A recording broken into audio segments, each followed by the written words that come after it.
just when things were coming together. Oh, my whole familia. See? He still hugs his parents. It all fell apart. Hold me.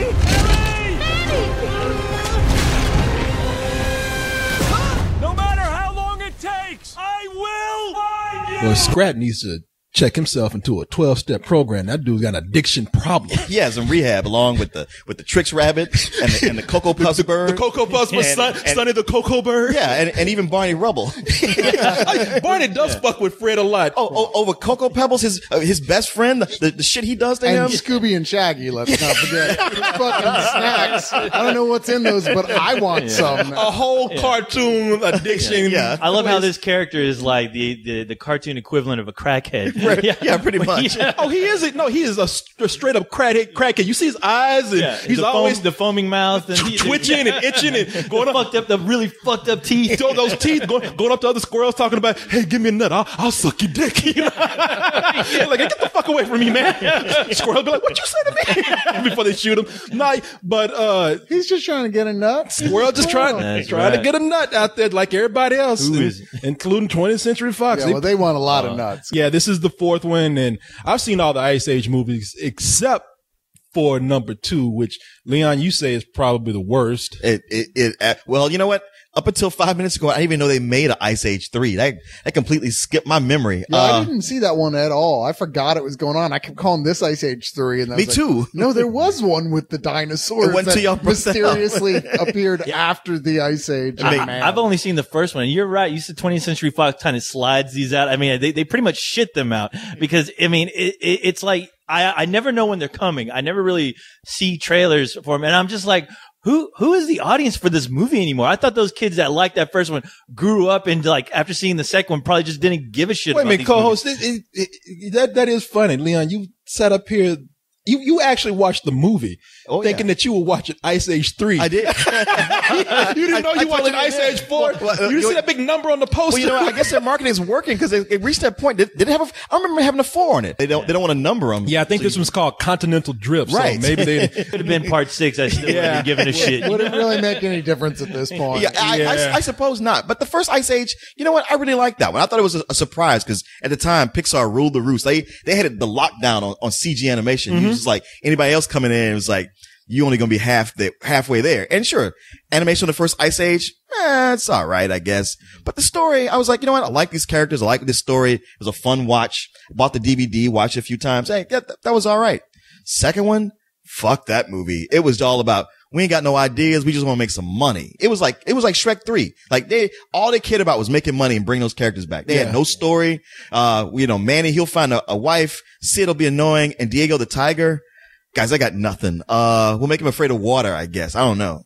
Yeah, and those are the characters that have been in all the movies. Manny, of course, he's the mammoth voiced by Ray Romano. Yeah. Sid is the annoying sloth that's voiced by John Leguizamo, and Diego is Saber-Tooth Tiger by Dennis Leary. Dennis Leary. Yeah, this is Dennis Leary week. Yeah, it is. Amazing Spider-Man. Now that man is banking. Well, I don't know what he's so pissed off about all the time. He's got money.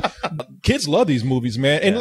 And mainly they love them. They don't care about the stories in this. Kids are stupid. The kids and these movies only make them stupider, Exactly. because these movies don't even follow their own history that they put out there. Because a lot of people probably don't even remember now that in the first movie, they were taking a human baby back to his family, his tribe or whatever. Yeah. And then in the third movie, by the time we get there, they bring in dinosaurs. But by the time mammals got evolved to this point, dinosaurs were extinct. They were long. Yeah, exactly. We're like, what the fuck? And now in this one, we have, as the title suggests, Continental Drift. Pangaea pretty much splits off thanks to Scrat. And you were thinking, wait a minute.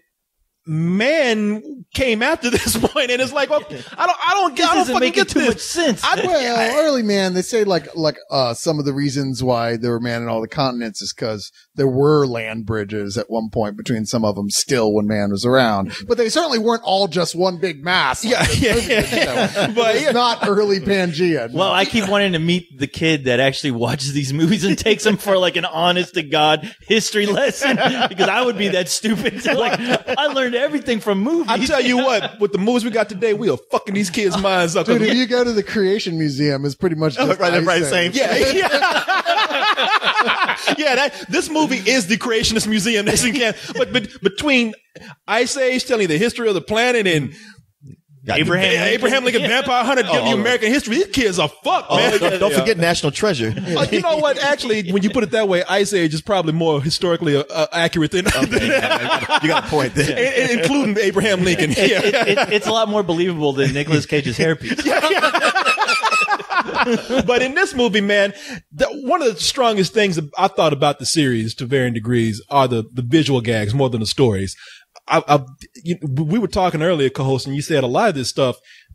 This harkens back to almost Looney Tunes type, Wile E. Coyote and Roadrunner type sight gags. Yeah, you can't help but think that, because it's always like, for me, it's always like the simplest ideas that you can run with that are just hilarious. And that's the one thing about this Ice Age series. It's honestly the only memorable thing about this series. Whenever they show this Scraps doing his thing, you know. Well, they've been doing a great job of carrying that off, because a lot of people have tried to do the Warner Brothers type gags and aren't able to do it. But this has that feel like Chuck Jones would look at it and his ghost would go, well done. Well, yes. I agree with you in as so far as we're talking about Scrat, the squirrel, who his sequences are the funniest of all the movies. Well, maybe 3. I didn't see that one. I don't know. Did anybody see that one? People are typing right now. You should have seen it. It was hilarious. But here he's like, they pretty much established that he's God, since he split up the continent and said, like, caused all the drama in the story to happen. That's what I love about this. Now, I'm not saying I love the movie, but that's one of the things I love about this movie is that they've taken a sight gag and in this character that's been in all the movies, which people really don't pay attention to Scrat, but Scrat somehow manages to just have an effect on everyone's life. Yeah, when you only saw one set of footprints, that's when Scrat was carrying you. Some claw footprints. But yeah, at the beginning of this movie, they introduced Scrat going after that elusive acorn. I mean, always fucking around trying to get that acorn. And this one, he falls down a hole that leads into the center of the earth. Apparently the core of the earth is just a big BB. And when Scrat is running on that little ball, he manages to make it twirl, which causes a shift, this huge continental drift, and makes this big landmass break apart. And unbeknownst to the characters on the surface, the characters that we know, they're all having experienced this giant earthquake, which for our story's sake here, splits Manny from his family being his mate, his wife, or whatever that we were introduced to in the second movie, who's voiced by Queen Latifah, and his daughter, who is, what's her name? Kiki what? Keke Palmer. Keke Palmer. And weren't they together? Teenager now. The baby is a teenager now. Sounds like a good drink. She's all scrappy and everything. Yeah, she wants to go fuck the cool mammoth. She does. Yeah. Can you imagine that? A cool mammoth? Yeah. But in her context, I'm not saying I thought, hey, man, that mammoth is pretty cool. I'd fuck that mammoth. I don't know. I was looking at that Queen Latifah mammoth. That's a lot of ass. I like that. In fact, every black man in the audience was looking at that ass like, that's a lot of hairy ass. Yeah, exactly. That's all right. Too much hair there. Yeah. But now, one of the things that I didn't care for too much in this movie is, while I love the visual gags in this, I think that this movie is the strongest at putting those visual gags out there. And the character design, I think, is the strongest. This movie has a lot more money going behind it now and looks a lot better. But story-wise, I still think they're, to a certain degree, making these movies out of obligation to making a sequel than really feeling inspired to make a story. One of my biggest problems were the villains that they introduced, which here is just, they're pretty much pirates floating on a big ice bark, which looks like a pirate ship. And the captain of it is this baboon that's voiced by Peter Dinklage. And they find Diego and Sid and Manny, and they say, hey, you know what? Fuck your family. They're dead. And if they ain't dead, fuck them anyway, because you're gonna join our crew. Am I hallucinating, or is that ice coming straight towards us? Yeah, it's coming. It sounds like there's animals on it. Whoa, must be a party cruise. Ahoy down there! How lucky are you? You know, these waters are infested with pirates. We don't want any trouble. We just need to get back to the continent. There is only here. And here, your ship belongs to me. Now surrender your ship, or face my fury. Or face your furry what? Not furry, fury. You can put your ass to work. Yeah, well, I love the fact that they were pirates and they weren't afraid to like, oh, hey, look, pirates are scumbags. We're not going to treat them like they're all cute and lovable and pirate of the year. No, they suck. They come upon you, they Shanghai you, take your ship, and now you swabbing the deck. So let's go. Yeah. So, well, this is the studio's attempt to like not confuse people about piracy and what it is. No, What? man, you reached a long way for that. Yeah, you know Even what? studio execs are going, wait, what? He's right though, because there is They've one been more. all pirate good guys lately. Wait a minute, we're confusing the kids here. We need to make pirates into the bad guys again. There is one line in the movie, you're right, where somebody gets, one of the pirates gets beat down or stumped on or something, and one of the characters says, piracy is bad. I was like, oh, come on. Really? Ain't nobody buying that shit. Don't steal this movie. Yeah. All right, it's the only way I was going to consider watching it. Cyrus, what you think about this, man? What I think about this movie? Yeah. Y'all seem a lot more fond about it than I did. I thought you kept saying the character designs are good. And I'm like, really? Because they just seem really kind of generic to me. There was nothing real special about the pirates. In fact, like Coase mentioned this earlier, the ape guy, he looked like the crate monster from Creep Show. Yeah. And that was freaking me out. Yeah, Every he was time they fucking showed me. him, I mean, he wasn't fucking me, but he was like, he was scaring the shit out of me. And I was like, wow, I was waiting for kids to actually freak out, especially during the close-ups of him grinning and showing his teeth. I mean, it just was kind of making me nauseous watching him because he's so gross and horrible. That's not good design. That's Yeah, good. No, but they're just copying this other design. And I'm just like, From he's a not movie that from how long ago? Well, he's not that interesting of a character, ultimately. I was like, oh, okay, so wait, what do you want? All this is about trying to get the mammoth to join your crew, or is it, or what? I'm not even sure why what you didn't want there. It's not like they had gold on their ice flow or something. No, you're right It was about just- They I wanted didn't make them- manpower. Yeah, I just- No, I'm not be with you, but this wasn't that hard to figure out. It was a little iffy for me. I was like, okay, well, it seems like there's a point that why didn't you just say, fuck it, this is more trouble than it's worth. I agree with you on that. I thought that the story wasn't all that strong. You on the one end, you got the journey that we see in almost every talking animal movie, and then you have the villains that come in and their story is not too strong either. Right down to something I thought they would never do in an Ice Age movie, and that is put in a musical number, which I thought was terrible. no, that is the worst musical number I've ever witnessed. It's ever like seen, they were yeah. even in how did they make the animated characters look embarrassed even to be doing No, it would have been. It would have they been. actually changed the, Yeah. they're like, oh God. There was one rabbit in the background who wasn't moving his mouth. He just walked off screen like, man, fuck this. Fuck this. They don't Ain't pay doing me this. enough bullion for this bullshit. But you know, Leon, looks like you disagree with a lot of this criticism. Well, I mean, it's far from a perfect movie. And as a matter of fact, when it started, I was just like, oh, well, here we go again, more of this. And I think the biggest problem I had was that there were too many subplots and too many characters, and especially dealing with this family, with Manny's family, Keke Palmer, her whole story. I was like, I understand this is a part that appeals to the kids, but for this story, it's just too much. Like every time they cut back to that, I'm like, this is a one note thing. I don't care about that. The rest of it, the starting, when it began, I was like, I don't know. But once they got to the storm, I was like, wow, they handled that storm really well, the way I was like genuinely terrified by it. And it went on for a while. I was like, You talking about when the land start breaking apart? well, when our three main characters they're drifting on the ice flow, and then that huge tidal wave. Oh, yeah, comes. yeah. And they did a great job with that. And I thought the writing got better as it kept going. I kept expecting to not like it, and I did. And then everything they did with the pirates, most of it was inventive, like the design of the baboon and the way they use the 3D for when he get right in your face and you see his teeth. I'm like, that's really effective. And just the idea of like using ice flows shaped like pirate ships to make pirate ships. I mean, it's not great stuff, but from where they came, I was like, you know what?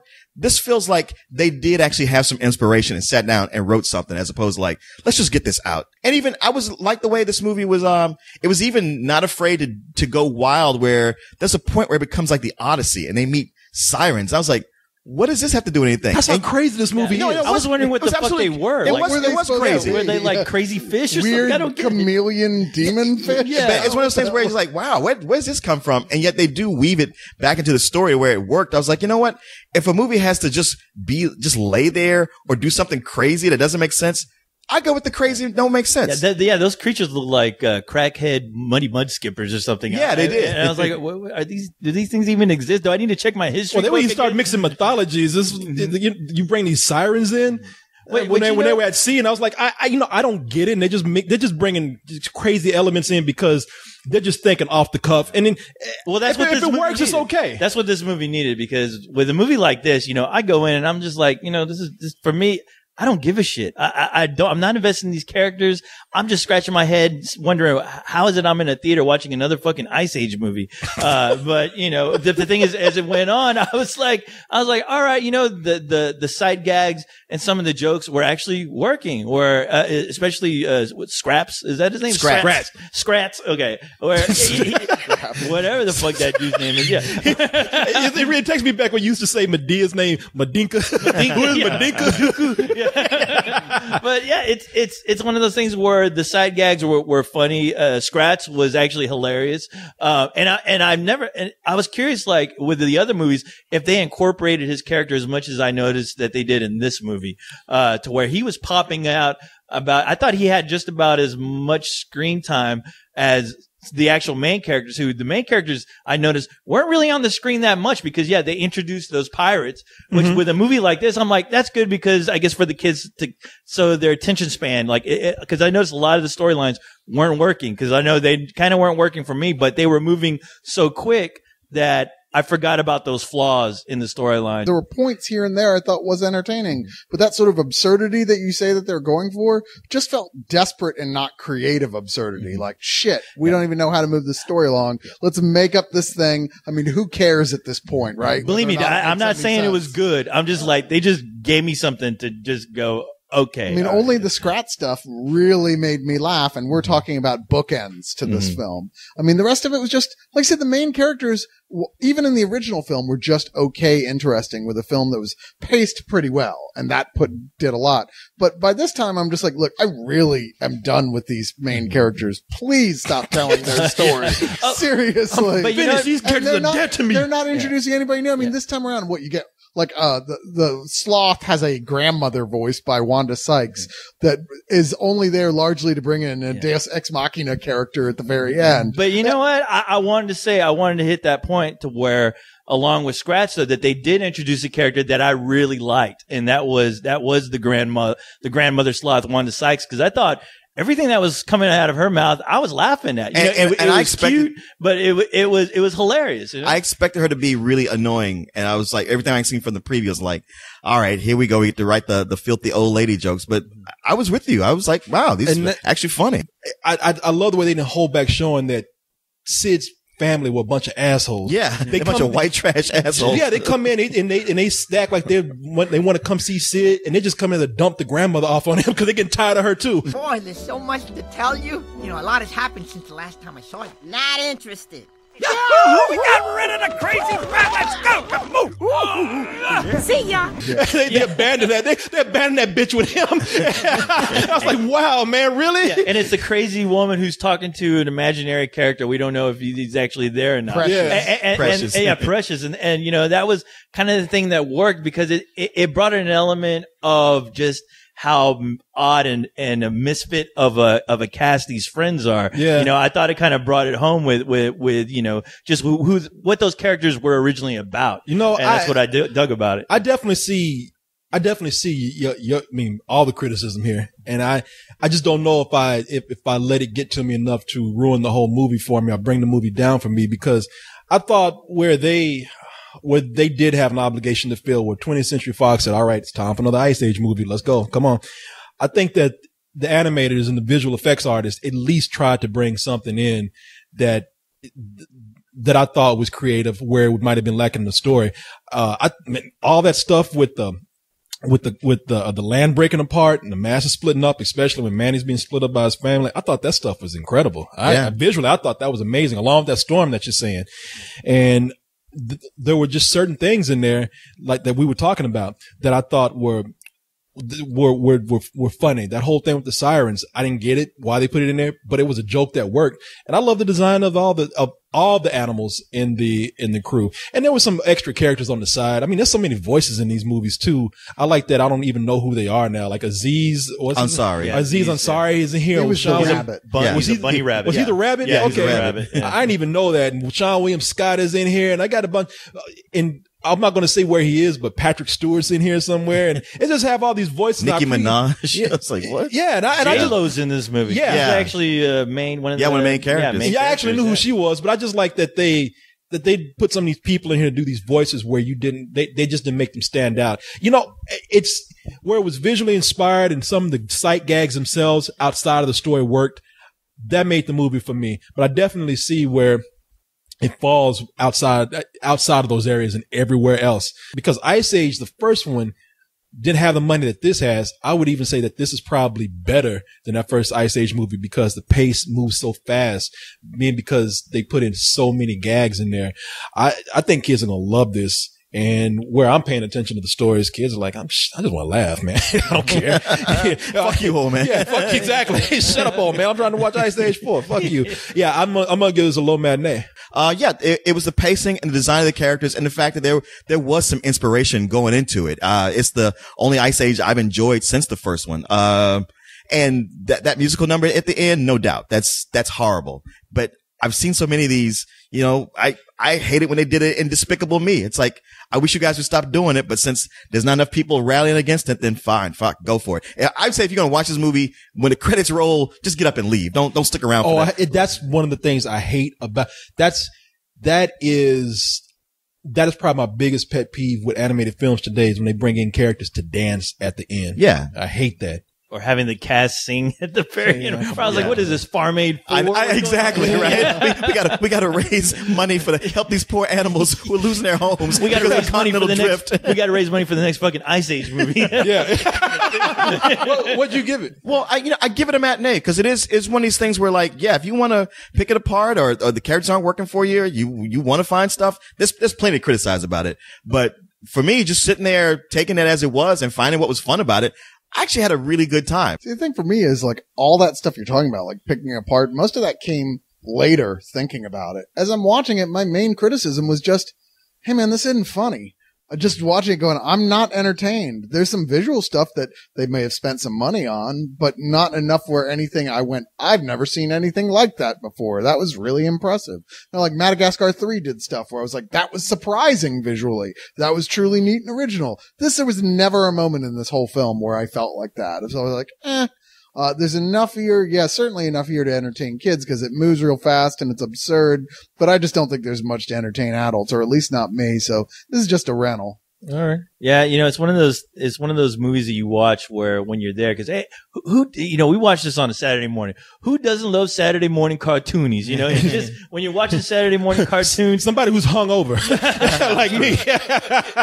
Well, hey, we all have a problem. But, I mean, just watching something like that, you know, you do kind of give it a pass, but, the parts, you know, the more outrageous parts that seem you kind of just thrown in, those parts all worked. It was a lot better than I expected, but not by much. So yeah, just a rental. Damn, boy. Sorry. Apparently you don't love Saturday morning cartoons that much, man. Hey, you man. like Saturday morning cartoonies. What happened to y'all? They have to be good, all right? Not everyone can be a Spider-Man and his I amazing gauge Saturday friends. morning cartoons based on whether or not I would enjoy more staying in bed. Oh, Lord. I feel so sorry for both of you, man. No, you lost your childhood. That's too bad. No, I know what it is. Wait, it's actually good to lose your child. Yeah, that's when you get laid. Ice Age Continental Drift. You're pretty soft, or Saber. Excuse me, I happen to be a remorseless assassin. Diego Pooh. Hey, I made you another coral necklace. He keeps losing them.